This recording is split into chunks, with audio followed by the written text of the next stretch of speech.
no último episódio de Sinais do Outro Lado. Vocês são os 5. Vocês viajam pelo Brasil, investigando e caçando criaturas bizarras nomeadas alheios. Vocês chegaram na Granja Abobrinha, onde vocês conheceram a família Magal, que morava aqui. Uma família pacata e inocente, mas que parecia estar tendo problemas muito maiores do que eles conseguiam entender. Um dos fazendeiros, o senhor Adágio, estava com uma criatura escondida dentro dele. O interflorado, o parasita que estava dentro do Adágio, se sentiu ameaçado por vocês e aflorou o corpo dele, explodindo a cabeça dele para fora e se transformando numa criatura terrível que está agora, nesse momento, na frente de vocês. Então a batalha se inicia.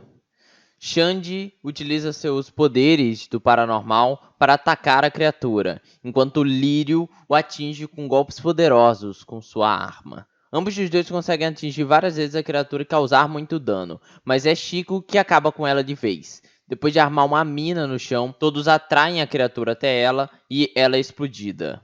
Agora a gente vê o corpo do Adágio caído no chão com a criatura bem ferida e machucada com todos esses acontecimentos. Aparentemente está morta, mas o grupo acaba desconfiando que poderia ela ainda estar viva e eles se aproximam com cuidado. O Interflorado ainda estava vivo e ele ataca o Guizu. Ele se enrola no rosto dele e tenta colocar o seu tentáculo dentro da boca dele, como se fosse ou plantar sementes ou fazer como se fosse um tubo para que ele finalmente pudesse entrar e dominar seu corpo. O Guizu, nesse momento, ele tem uma espécie de visão. Ele começa a ver uma espécie de uma porta no que o Selbit descreve como você está vendo o outro lado, a passagem para ele. Ou seja, poderia ser, de certa forma, uma passagem para o outro lado dos alheios. Mas o Xande consegue tirar a criatura dele e ele para de sentir isso. Só que do nada começa a chegar então a esposa do Adágio ali perto da cena. Então eles ficam meio que sem saber o que fazer. O Guizu se transforma no Adágio para dar uma forma de convencer ela a ir embora, beija ela e tudo, para que ela se afastasse. Mas o Interflorado volta pro corpo do Adágio e tenta fugir pelo milharal para longe daqueles que a ameaçam. Mas o Xande e o Lírio correm atrás dele e o Xande, quem acaba de vez com o Interflorado, acaba com a vida dele e eles veem que por dentro o Adágio praticamente já não tinha mais nenhum corpo. Tava tudo corroído, cheio de ovos desse alheio, então não existia mais uma chance de vida para ele pós a morte daquela criatura ou pós a desinfecção, após ele não estar mais infectado por ela. Então, ao mesmo tempo que ele era o hospedeiro da criatura, ele agora necessitava da criatura para viver. Eles conseguem ver também que o Dorivaldo viu que eles mataram a criatura, que o pai dele estava infectado e que foram os jogadores que acabaram com ele. Então eles depois começam a conversar com o que fazer no corpo, até eles decidirem enterrar, e novamente eles conseguem perceber que o Dorivaldo estava os observando. Então, nada melhor do que conversar com o Dorivaldo. Eles voltam a casa, conversam com a família sobre algumas outras situações, sobre a explosão, que foi um equipamento eletrônico, explicam essas questões, e eles começam também a... é mesmo, né? O Haddad não chegou ainda, o que aconteceu com ele? Será que ele foi no mercado e alguma coisa aconteceu? O que aconteceu com o Haddad? Eles se dão de desentendido nesse momento, mas conversam ali com eles e vão lá falar com o Dorivaldo, que a gente descobre que ele gosta de ser chamado de Dom.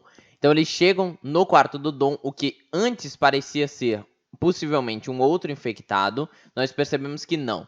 O Dom, na verdade, ele teve conversas com o Morato, ou no mínimo viu os vídeos do Morato, que pode ter até visto outros vídeos que os jogadores ainda não viram também, e ele se denominou como o 7º agente ali da equipe, então ele meio que fez um cartão da equipe e ele investigou algumas coisas. Então ele descobriu algumas outras coisas e ele fala que tem mais para contar, mas não pode contar até que eles não se provem confiáveis o suficientes. Porque ele não sabe dizer se eles realmente são alguém que o Morato conhecia. Às vezes eles roubaram as identidades ou qualquer outra coisa do tipo. Eles podem ter falsificado também. Ou podem ser pessoas do governo. Então o Dom quer que eles se provem como sendo parte da equipe do Morato. Para isso, eles teriam que investigar as pessoas do outro lado do rio. O que seria os viajantes hips que viviam do outro lado. Mas antes disso, eles passam até a vaca que estava mal e eles dão uma olhada rápida nela, porque ao fazer um corte, eles percebem que por dentro a vaca praticamente não existia mais, era só larvas e larvas daquela criatura. Ou seja, o interflorado, ela agarrou primeiro na vaca, contaminou a vaca por dentro, saiu da vaca e depois achou o adágio. Então, depois de matar as criaturas, que os pequenos ovinhos, eles também pegam os restos da vaca e dão um fim nele também. E no caminho para ver os caras do outro lado do lago, eles acabam pegando racha com outro personagem que pode aparecer mais na frente da história como alguém um pouco mais importante. Mas eles também têm uma sensação que o rádio começa a mudar e eles começam a sentir novamente aquela coisa como se uma nave estivesse passando por cima deles. Então eles desligam o rádio e continuam seguindo. Enquanto isso eles teorizam, olham os livros e tudo mais para que eles se sintam cada vez mais informados sobre quais criaturas, quais parasitas eles podem encontrar. Ao chegar do outro lado do lago, são meio Sips que moram por ali, são 3 Sips que eles estão acampando há algumas semanas. E a gente descobre que eles querem ser abduzidos. A cidade de Varminho tem muita presença, muita detecção de avistamento de OVNIs. Então eles vêm, eles mostram um mapa com vários OVNIs ao redor, e esse é o local que mais tem OVNIs passando. Então eles estão ali para serem abduzidos. Por quê? Porque um deles teve um amigo chamado John, que era gringo, que foi abduzido. Há um tempo atrás ele simplesmente sumiu. O pai e o tio da Ludmilla também sumiram. E o tio dela é o marido da Edmeia, né? Que ele era o Nariel Freitas, ele trabalhava como radialista e ele também sumiu.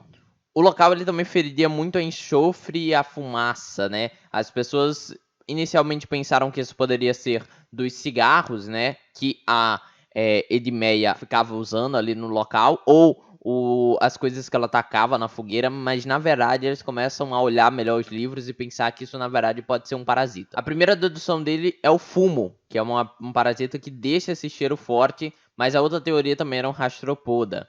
Então o fumo, ele só aparece com fumaça, ele deixa rastros, ele se considera muito inteligente. Então eles deveriam encontrar, se eles encontrassem rastros, possivelmente eles encontraram o fumo, e se fosse outra coisa seria o rastropoda, que também queimava as coisas e coisas do tipo. Então eles vão até a estação de rádio do lugar onde trabalhou o Dom, o gringo que foi raptado, e ao ir na estação eles veem um vídeo do Dom que ele fala sobre tá fumando e do nada sobre ter aparecido uma criatura e ele ser consumido por ela. Então, fumaça. Ele estava fumando, uma fumaça revelou uma criatura. É o fumo. Outra coisa, eles encontram um rastro estranho, parecia uma digital, mas ela não parecia uma digital humana. Rastros é o fumo. O fumo não aparece, então você pode ver ele de outras formas, com rastros, com essas coisas. Então eles decidem que o melhor fazer é agora lutar e acabar com a criatura que está ali por perto. Então eles se desfazem de qualquer item com pólvora, como explosivos, qualquer coisa que ou munição que a criatura possa utilizar, e jogam uma bomba de fumaça dentro da estação para poder encontrar com a criatura. Então eles arrombam a porta e entram, e a sessão termina exatamente aí.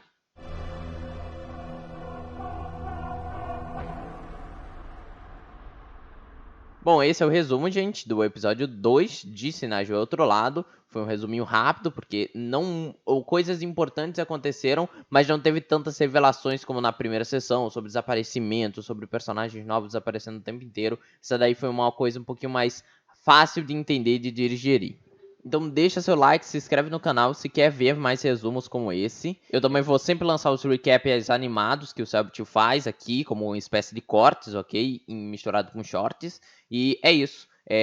Se inscreve no canal, deixa seu like como já falei. E também acompanhem aqui os próximos vídeos, o vídeo de análise que eu vou fazer essa semana. E eu também vou fazer um vídeo lendo todo o livrinho do Morato. Então, se você quer chegar na sessão entendendo melhor quais são as criaturas possíveis, você mesmo quer fazer a dedução de o que você acha que é a criatura, eu vou lançar um vidinho lendo todo o livro para vocês. Então vai ser mais fácil de vocês manterem na sua mente e verem se vocês conseguem detectar a criatura antes dos jogadores também. Então é isso, galera. Aqui quem falou com vocês foi o Lúcio, o seu narrador, e fui.